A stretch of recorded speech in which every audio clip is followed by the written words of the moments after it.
Generally speaking, I think that there are people fall into one of two camps, especially when it comes to competitions. You have the people that love winning more than they hate losing. And then you have the flip of that. You have the people that hate losing more than they love winning. Is this making sense to us already? I see some confusion. So we have people who they get way more excited. They care way more about winning than they do losing. Like, it's not a big deal if they, it's a big deal if they don't win, essentially. It's a big deal if they don't win. They take it hard, it gets them down, all that stuff. The other side, this is the camp that I fall into, we hate losing far more than we love winning. I really could care less about winning, as long as I don't lose. Anyone with me? You don't like losing? Any sore losers in the room? Come on, yeah, I'm right there with you. I'm also a sore winner, though, and so it's kind of twofold. But in this, I think that the type that hates losing more than we love winning gets us into trouble sometimes. And don't get me wrong, I love to win, like winning is amazing. But when I lose, depending on what it is, it will consume me for the rest of the week. It takes over my thoughts. It takes over my mind when I've lost.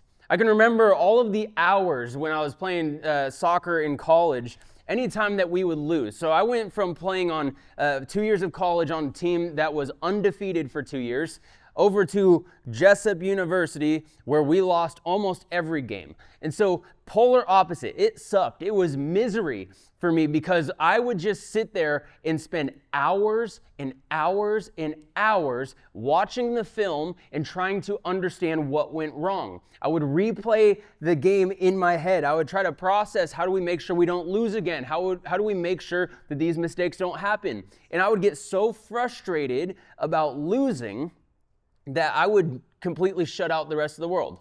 If we lost, I would go sit in my apartment at school and not talk to anybody for the rest of the weekend. I didn't want to talk to nobody at church. I didn't even want to talk to my roommate, who was one of my teammates.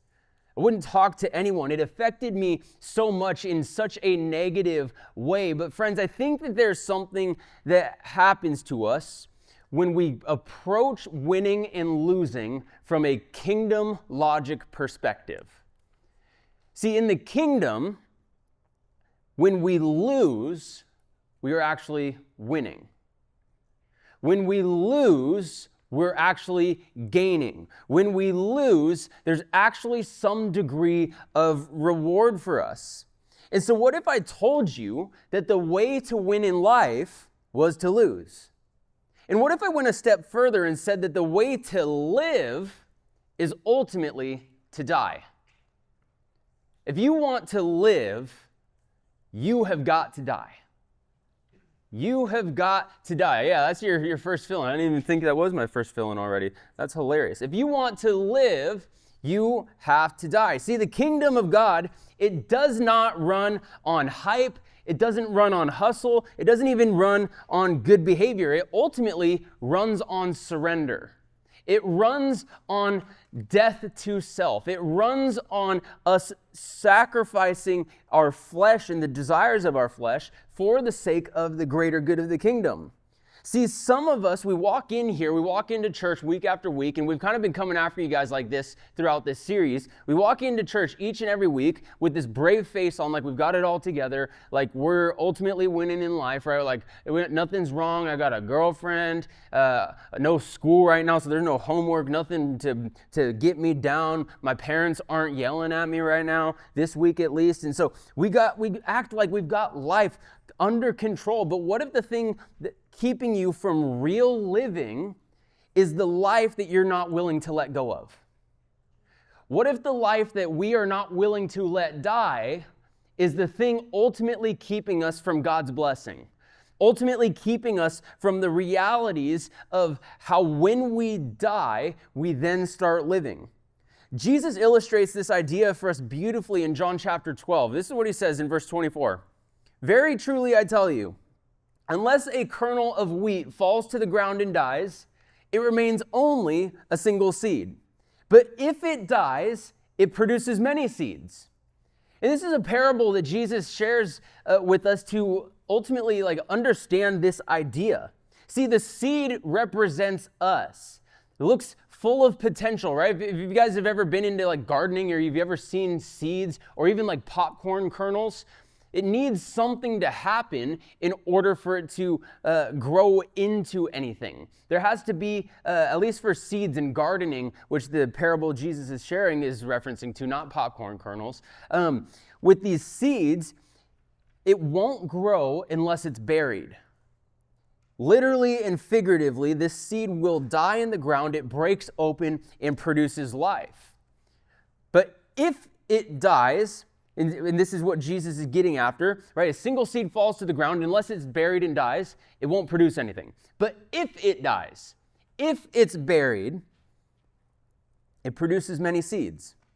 It produces many followers. It produces many disciples. This is a good thing for us, because when a seed is willing to die, when a seed is buried and we put our flesh to death, and we raise up in life with Christ, now the Spirit of God is alive and active in our lives. Now we start bearing some fruit, and we start reflecting some light in the world that people take notice to, that they begin thinking, man, that person has more joy than what is normal.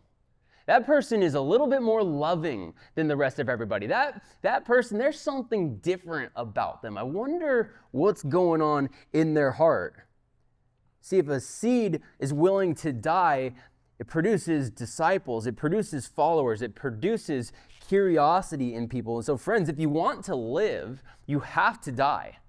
Death to self, death to pride, death to our egos is the necessary condition for fruitfulness.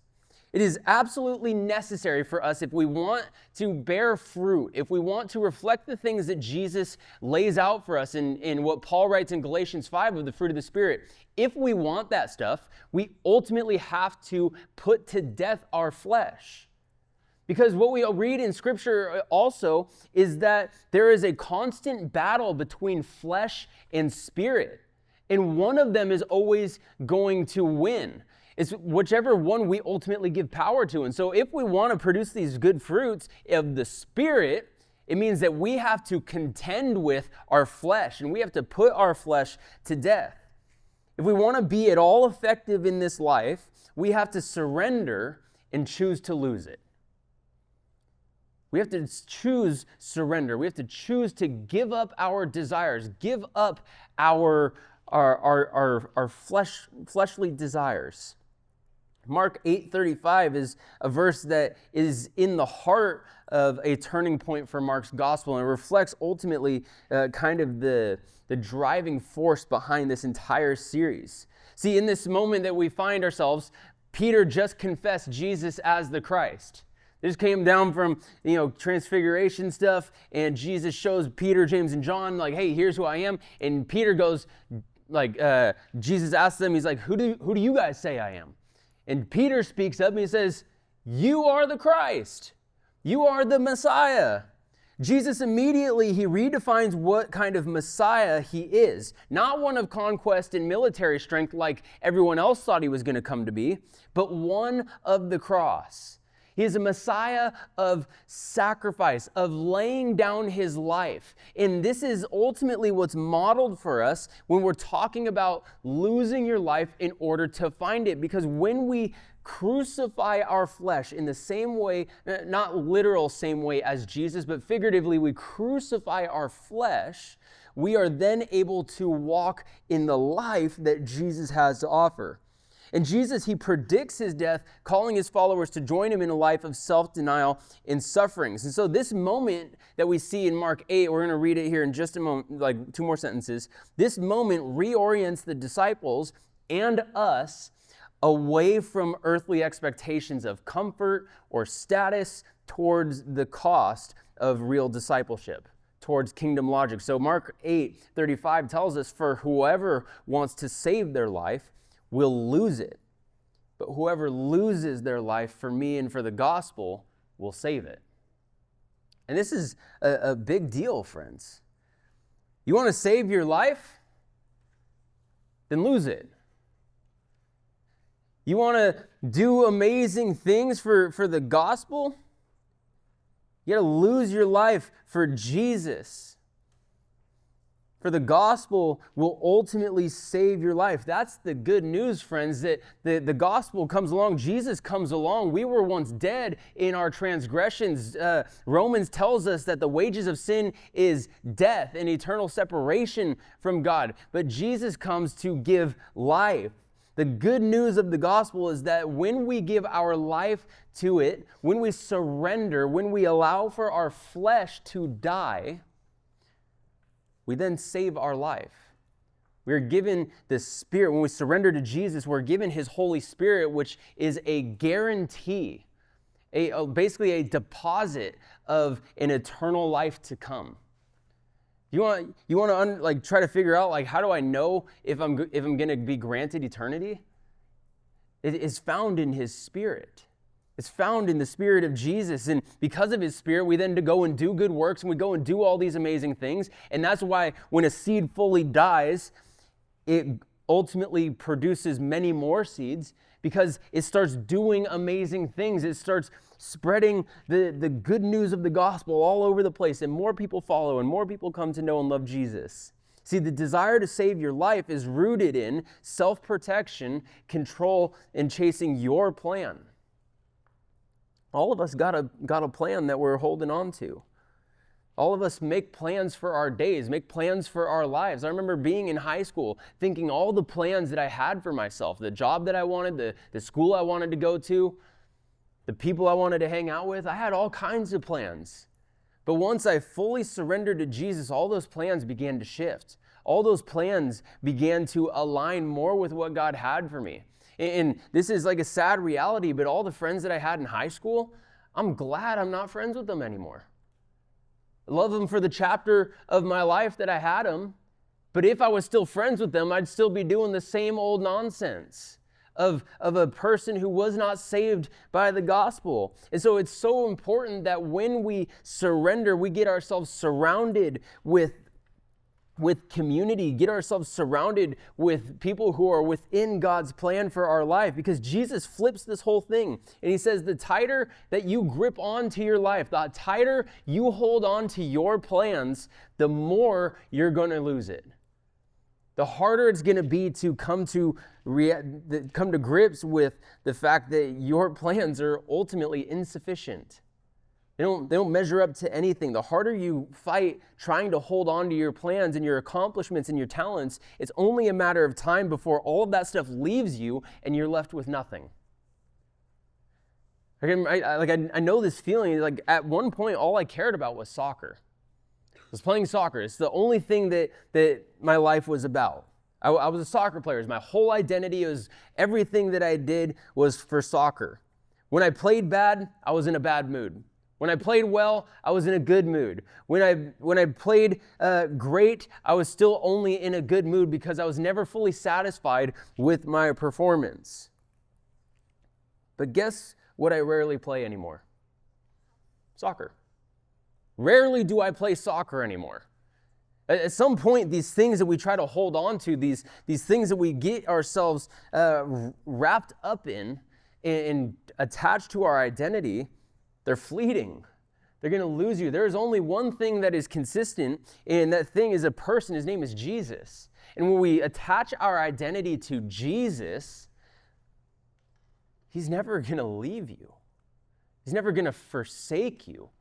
And so all your plans, all of the things that we are doing right now that aren't necessarily in line with God's will. Not saying that sports and all that and extracurriculars are outside of God's will, but I think if we make them an idol and we put them above God and above Jesus where He ought to be, then it becomes problematic. Then it becomes something where we have to respond. Fellas, we good? Sweet. We have to respond to these things. I get to play soccer every once in a while, but ultimately it's not like part of the bigger plan. It's not, I was never meant to go pro or anything like that as I thought when I was younger. But when I gave my life to Jesus and I fully surrendered, that's when my life began. That's when I began to have peace. That's when I began to have some purpose in my life, is when I began to understand that the way life really works is flipped from what the world is saying. And so your next fill-in is this, that kingdom logic means denying yourself. Kingdom logic means denying yourself. See, every one of us is holding on to something. We're holding on to a relationship, a reputation, a sin we're not ready to let go of. And the more that we hold on to it, the heavier it gets. The more that we try to suppress it or try to keep ourselves attached to it, the more difficult it becomes. Especially when we're talking about sin, and especially when we're talking about things that we might be embarrassed to share with other people. We have these toxic relationships in our lives and these toxic people that treat us like garbage. Yet we keep on running back to them over and over and over because we just, as people, go back to what is comfortable. And the life that Jesus is calling us towards is not always comfortable. You have to give up some stuff. Friends, we're talking about a matter of life and death here, not preference. You want to save your life? You're going to lose it. And those who lose their lives for my sake, is what Jesus says, will find it. We're not talking about preference. Oh, I just really like, they like me and they know me. Whatever. Are you kidding me? Like, they know you and they like you, but they still talk to you like that? They know you and they like you and they're willing to talk to their mom like that? They know you and they like you, yet they keep on trying to get you to send them pictures? They keep on trying to get you to do stuff with them? Friends, this is a bigger deal than just our preferences. Christianity is not a matter of preference. It's a matter of surrender. It's a matter of sacrifice. And ultimately, at the end of the day, it is us saying, I am denying myself. I am denying my desires. I am going to deny the things that I'm holding on to. Understanding that our flesh has desires that are likely not in line with what Jesus desires for us. It means waging war with your flesh and actively choosing every day to be disciplined enough to respond in faith. Matthew 16 shares with us, this is a parallel of what we just read in Mark. Matthew 16 says to us, whoever wants to be my disciple must deny themselves and take up their cross and follow me. For whoever wants to save their life will lose it. Newsflash. But whoever loses their life for me will find it.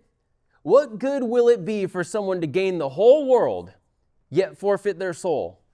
Or what can anyone give in exchange for their soul? See, Jesus, in Matthew's account of this same story, we're given an expansion of this idea. Jesus had just rebuked Peter in Matthew's account for trying to talk him out of going to the cross. Just rebukes Peter, said, "Get behind me, Satan."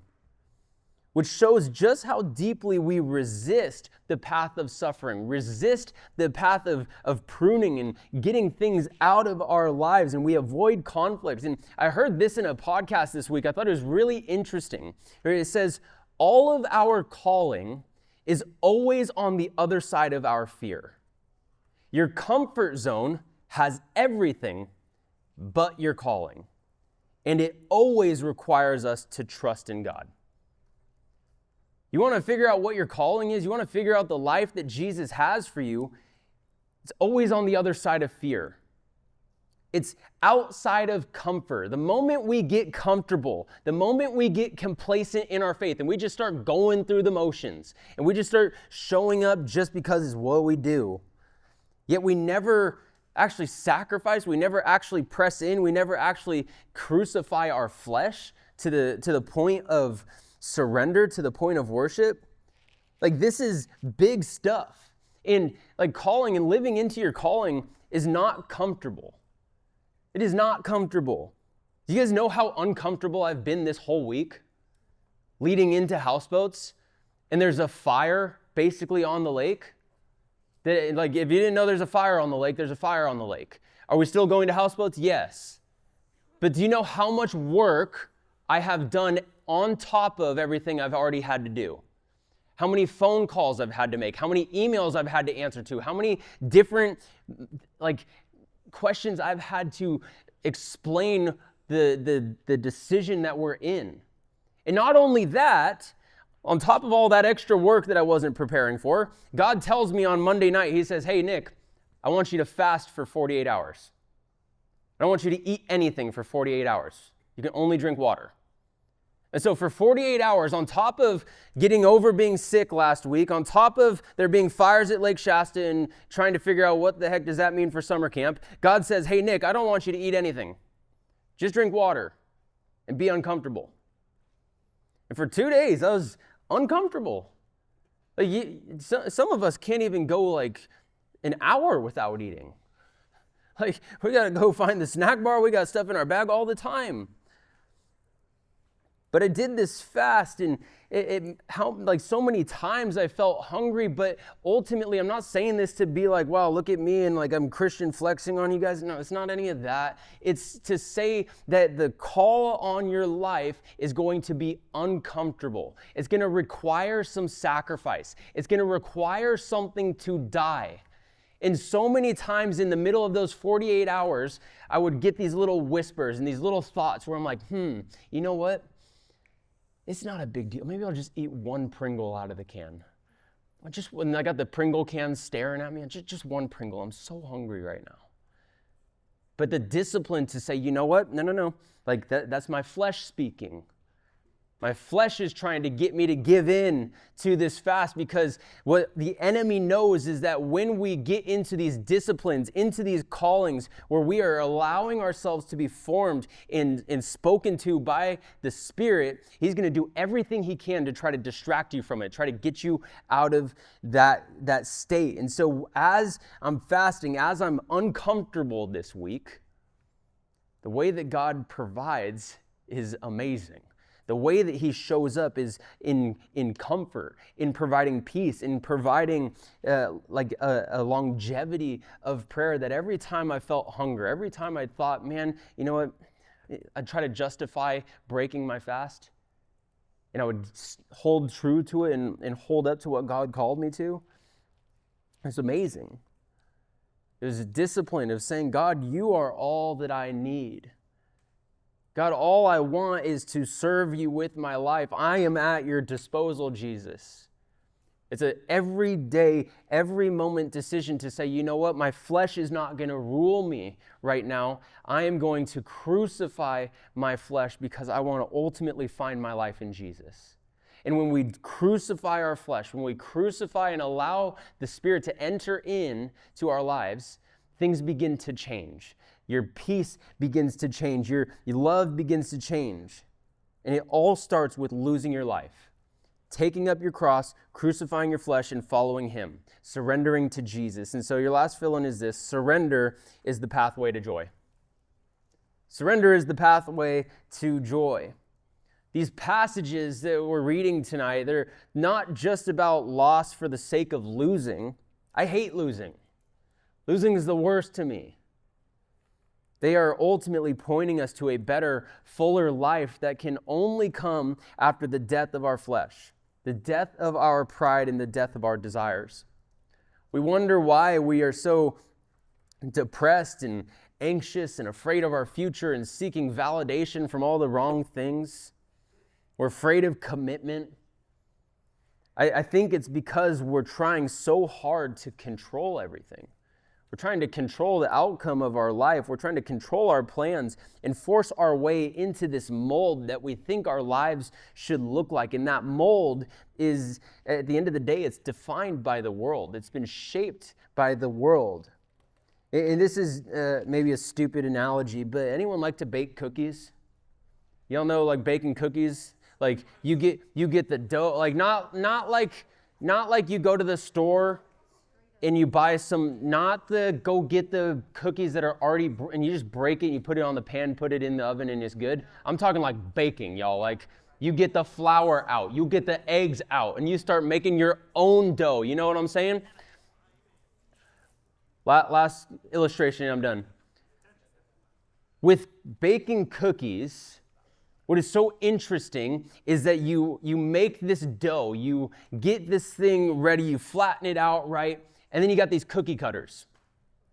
You have cookie cutters to cut out the shapes of the cookies. If it's just a circle, probably easy. I don't know. I'm not really a baker, but I know this, and I thought it was a creative way to explain this. You have these cookie cutters to cut out what you want your cookies ultimately to look like.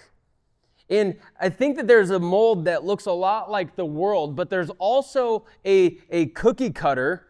There's a cookie cutter that looks like the world. There is a cookie cutter that looks like Jesus. And in order for you to get the cookies into the shape that you want them to with the cookie cutter, you have got to be willing to press it into the dough and take off all of the excess. Take off the stuff that is around the cookie cutter. You got to pull it off from the sides so that way you're left with what remains inside of the cookie cutter. And I think that in the same way, our faith is meant to be like that. We look like balls or flat pieces of dough that's just a blob, and we don't really know what's going on. But when we allow for Jesus to come into our lives and shape us and mold us and ultimately make us look more like Him, draw us further into His image. We're already made in the image of God, which is good news. But He draws us deeper into what He looks like. There's going to be some excess. There's going to be some parts of your lives that we have to be okay with being cut off. We have to allow our flesh to die. Our flesh has to die so that the Spirit within us can live. I fear that too many of us are spiritually asleep. We're going to houseboats. This is why our theme is awake. Because too many of us are too busy or distracted by our plans in our life that we're holding on to, yet we are spiritually dead. And Houseboats is here, friends. We leave in a couple days for what we say is the best week of the year. And I'm convinced of this, friends. It's not the best week of the year because of how fun it is. I am truly convinced that, especially this year, it is the best week of the year because I believe that Jesus is going to meet us in a radically different way than He has before. I believe that the spiritual weight of Houseboats this year is going to far supersede all of the fun. All of the fun will be there. We're going to have a good time, but the spiritual weight, the spiritual content, the spiritual growth is going to far outweigh the fun, and I believe that with my whole heart. We can't be filled with the new life Jesus has to offer us until we empty ourselves of the old one that we've been living, until we are willing to die, until we're willing to put to death our flesh. And so start processing now, friends. Start processing what it is that needs to die in your life in order for you to look more like Jesus. What is it that you need to wake up so that you can live? And my prayer is that we would enter Houseboats Week, that we would go into the best week of the year with open hearts, open hands, willing to receive whatever it is that Jesus has for us. That's my prayer. And so let's pray, and we can get you guys up into small groups.